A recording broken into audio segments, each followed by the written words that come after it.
সুপ্রিয় দর্শকবিন্দু ও খামারি ভাই বন্ধুরা, আসসালামু আলাইকুম। হক অ্যাগ্রো প্রজেক্টের পক্ষ থেকে জানাই আন্তরিক শুভেচ্ছা অভিনন্দন। আশা করি আপনারা সবাই ভালো আছেন। আল্লাহর অশেষ রহমতে আমরাও ভালো আছি। আমাদের গারলগুলো মাশাআল্লাহ খুব সুন্দর আছে। তো আজকে যে বিষয়টা নিয়ে কথা বলবো সেটা হলো যে ঘাসের ব্যবস্থা।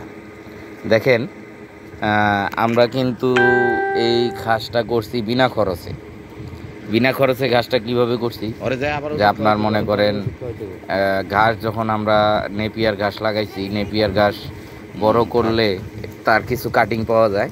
সেই কাটিংগুলোকে আমরা এই যে এখানে জমি ভরাট করছে, এই জমি ভরাটের পাশে বালুতে লাগাই দিছি। বালুতে লাগাই দেওয়ার কারণে এই যে নেপিয়ার ঘাসগুলো দেখেন, এগুলো আমরা প্রায় এক সপ্তাহ পর আইসা এই গারল দিয়ে খাওয়াই দিই। মানে এগুলো ফ্রি আর কি, রাস্তার পাশে। তারপর আপনার এই বালু ভরাট করতে এটা ঢালু দিয়ে লাগাই দিছি, তাতে মালিকও খুশি যে তাদের বালুগুলা মানে ভেঙে পড়বে না। মানে এই ঘাসে শিকড় ছাড়লে আর ভাঙ্গা পড়বে না বালুগুলা। তো মালিকও খুশি, আমরাও 15 দিন অন্তর 20 দিন অন্তর এগুলাকে এখানে নিয়ে আসা মনে করেন খাওয়াই। দেখেন একটা প্রায় খাওয়া দাওয়া শেষ, লোড হয়ে গেছে ফুল, আর সবাই খাচ্ছে। এই যে কচুরিপানা খাচ্ছে, তারপর এই লাগানো ঘাসগুলা খাচ্ছে। তো এইভাবে ঘাসের ব্যবস্থাপনা করবেন, এই বিষয় নিয়ে কথা বলবো আজকে। আপনারা কিভাবে মানে গারলের চারণভূমিতে যদি ঘাস না থাকে লাগাবেন কিভাবে। আর সবার আগে যারা আমাদের ভিডিওটা দেখা শুরু করেছেন অবশ্যই একটা লাইক দিয়ে ভিডিওটা দেখা শুরু করবেন। তারপর আপনার সুন্দর একটা মন্তব্য করবেন। যদি ভালো লাগে ফ্রেন্ডস অ্যান্ড ফ্যামিলির মাঝে শেয়ার করবেন, সাবস্ক্রাইব করবেন। সাবস্ক্রাইব করার পরে বেল নোটিফিকেশন আইকনটি অল অপশন করে দিবেন। তাহলে আমাদের তথ্যমূলক ভিডিও আপলোড করার সাথে সাথে সবার আগে আপনার মোবাইলে নোটিফিকেশন চলে যাবে। আর যারা গারল কিনতে ইচ্ছুক তারা আমাদের স্ক্রিনে দেওয়া নাম্বারে অথবা ডেসক্রিপশন বক্সে দেওয়া নাম্বারে যোগাযোগ করবেন, অথবা ডেসক্রিপশনে যে ঠিকানা দেওয়া থাকে সেই ঠিকানা অনুযায়ী চলে আসবেন। সরাসরি সুস্থ সবল ভালো গারল দেখে কিনবেন, এটাই প্রত্যাশা রইল। যারা কিনবেন, গারল কিনতে ইচ্ছুক তারা অবশ্যই আমাদেরকে ফোন দিবেন। দেখেন ঘাস খেয়ে এখন শেষ বেলা, তো মানে ঘাস খেয়ে ফুললি লোড। এই লাগানো ঘাসগুলা যে স্মার্ট নেপিয়ার, তারপর নেপিয়ার পাকসুন, রেড পাকসুন, এগুলো যে কি পরিমাণ পছন্দ করে দেখেন। এটা অনেক বড় একটা মাছের খামার, তাও ঢাকা সিটির ভিতরে। ঢাকা সিটির ভিতরে কত বড় একটা মাছের খামার। এগুলোর হিসাব কিতাব অনেক, প্রায় 70-80 লক্ষ টাকা প্রতি বছর ইনকাম এগুলা এই মাছের খামার থেকে। তো এই হলো আমাদের ঘাসগুলা। যে আপনারা ঘাস লাগাবেন কিভাবে, ঘাস লাগাবেন আপনার দেখবেন যে রাস্তার পাশে অনেক জায়গা, মানে রাস্তার দুই পাশে যে জঙ্গল হয়ে আছে, ঘাস হয়ে আছে, এগুলোকে পরিষ্কার করে এখানে কিছু ঘাসের কাটিং লাগাই দিবেন। ঘাসের কাটিং লাগাই দিলে কি হবে, এই ঘাসের কাটিংগুলো কিন্তু আপনার 1 থেকে 1.5 মাসের মধ্যে মানে আপনার খাওয়ানোর উপযোগী হয়ে যায়।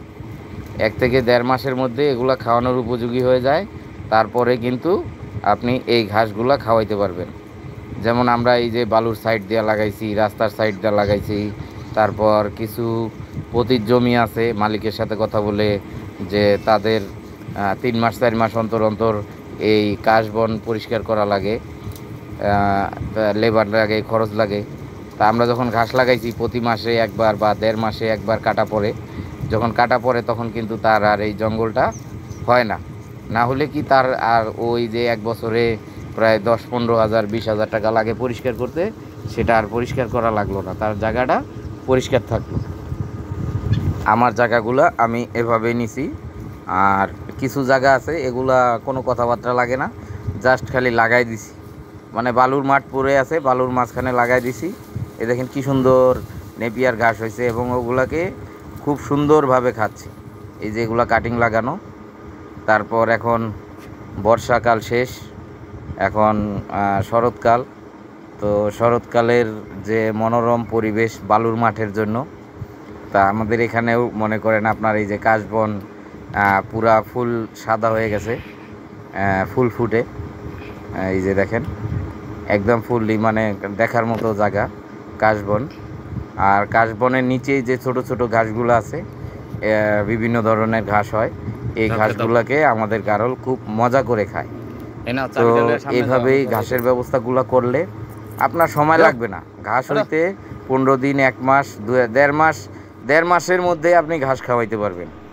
তো এই হলো কথা আজকের মতো, যে আপনি যদি দেখেন যে আশেপাশে যে জায়গা আছে সেখানে লাগাই দিবেন। আর আমাদের খামারে আমরা সিকিউরিটি টাইট করছি, যে আমাদের এই দেখেন সিসি ক্যামেরার রেকর্ড দেখেন, লোকজন ছাড়া। ছেলেটা আগে চলে আসছে, এসে তালা খুলতেছে, আর ওর পিছে পিছে সবগুলো আসছে, আইসা মনে করেন আপনার এই যে বাড়িতে ঢুকতেছে আমাদের এখানে গেটে। তো আমাদের খামারের সিসিটিভি ফুটেজ দেখেন যে আমরা কিভাবে, মানে এই যে দেখেন, ওটা বাইরের রাস্তা ছিল, রাস্তা থেকে এখন ঘরে ঢুকতেছে। এখানে আমাদের উঠানে খাবারের ব্যবস্থাটা, এই যে উঠানে উঠতেছে, উঠানে উঠার পর এই ঘরে ঢুকতেছে দেখেন। তো সিসিটিভিগুলা খুব সুন্দর হয়েছে লাগানো।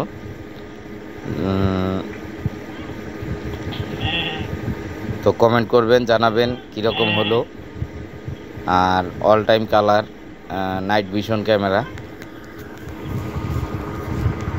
দেখেন।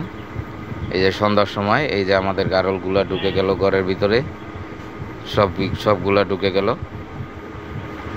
এবং সন্ধ্যার সময় আমরা একটা ধুমা দেই, আপনার ধূপের ধুমা দিলে মানুষ বলে বা ডাক্তারেও বলে যে অনেক রকমের ভাইরাস মানে এই ধূপের ধুমার কারণে যায়, প্লাস মশাটা এই ধুমাটার কারণে একটু মনে করেন দেখা যাচ্ছে অন্ধকার।